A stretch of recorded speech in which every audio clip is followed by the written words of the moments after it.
to her goddaughter, Miley Cyrus. Did you know that? I didn't. Yep. Miley Really? Cyrus is Dolly's goddaughter. She could have a bit more influence, though. Yeah. Well, there was nothing off limits when I asked her all about it when I had this incredible chat with the legendary Dolly Parton. Have a look. Don't try to cry. When country singers write, it's often about, and you've written a lot about this, I mean 3,000 songs and counting, you write a lot about loving men and losing them. Yeah. Where do you get your inspiration, though, from? When you tell you all of that. I didn't say I was going to tell you everything just because you're doing an interview. But seriously, I've felt all of that even before I met my husband. I'm a hopeless romantic, but a lot of my songs actually come from writing songs for other people. Like if a friend of mine or a sister, if they're going through a divorce, they're going through a breakup, a heartache, one of my nieces, they come to me crying, oh, I feel that pain just like it's my own, and they're not always able to write it. So I get all these great ideas from all this sorrow from all these other people. So you tap into other people's heartbreak. I do tap into their heartbreak and making a good living at it. Very good indeed. Can we talk about one of your famous body parts? Which ones? There's several. Your feet. My feet, okay. They're very small. Well, nothing grows in the shade. Don't you know? My waist is also small because nothing grows in the shade. It's tiny. For those out there who might not understand what you mean. Well, you're talking about how do these, somebody says, are they real? I said, what do you mean, are they real? I said, of course they're not real. Nobody can grow their nails this long naturally. But you're not talking about that, are you? No. No. Well, what do you want to know? Are they real? Well, they're real big and real expensive. Now, we love what Dolly sounds like, but you're almost as famous for what you look like. How much do you think your image has played in your success? That's a hard question. I think it's all one package. In fact, in the early days, and even still, but in the early days, people would say, oh, you'd be taken so much more serious because you're a really good songwriter, you're a good singer, and if you didn't look like that, people would take you serious.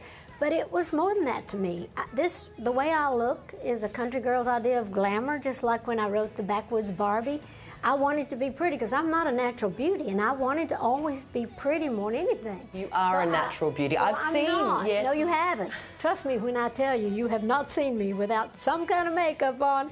But I just always, I kind of patterned my look after the town tramp, sincerely, in our town because she was overdone, and I thought she was beautiful because that was the only thing I'd seen outside of all the plain people in my area. Because it's hard for women, isn't it? I mean, I heard you say once that women have to work twice as hard to be considered half as good as the men. Well, I think that's true, but I'm not opposed to working hard, are you? Absolutely not. And you are a hard worker. I am a worker. You know who's also working very hard at the moment to be seen and to be heard is your goddaughter, Miley Cyrus. Miley Cyrus is one of the most talented young ladies in the world. People don't realize what a great songwriter she is, what a great singer, what a smart business person she is. And she had to really just go to extremes to kind of just sever that whole thing of her childhood of Hannah Montana into trying to leap in. People just wouldn't let her go. So I think she just felt like she had to do something just completely drastic. But it's working for her. I hope she makes wise choices. You never know. I hope she stays on I think now that she's kind of jumped over that river that she needed to get across, I think that she's going to land on her feet. I certainly hope so, because I know she's so gifted. Did she ask you for advice? No, and I wouldn't give advice. I don't give advice. I give information. If she'd asked me for thoughts and information, I'd have done that. But everybody's got their own journey to walk. They've got their own gifts. They've got their own ways of doing things. That's between them and their God, or between them and whatever their beliefs are.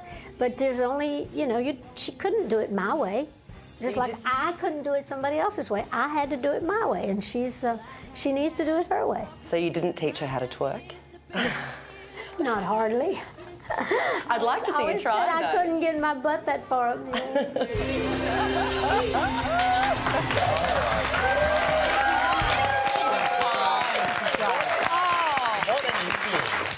So you got Dolly Parton on whether or not she's a lesbian. on her relationship with Miley Cyrus. That is about 86 new ideas right there. Yeah, she was really cool. And her Dolly's new album, Blue Smoke, is out now. There it is. After the break, we're going to hear what Dolly Parton looks like without makeup, the wigs. What happens if we take all those away? And we're going to talk to her about one of her favourite lines of all time. Yep, don't go anywhere.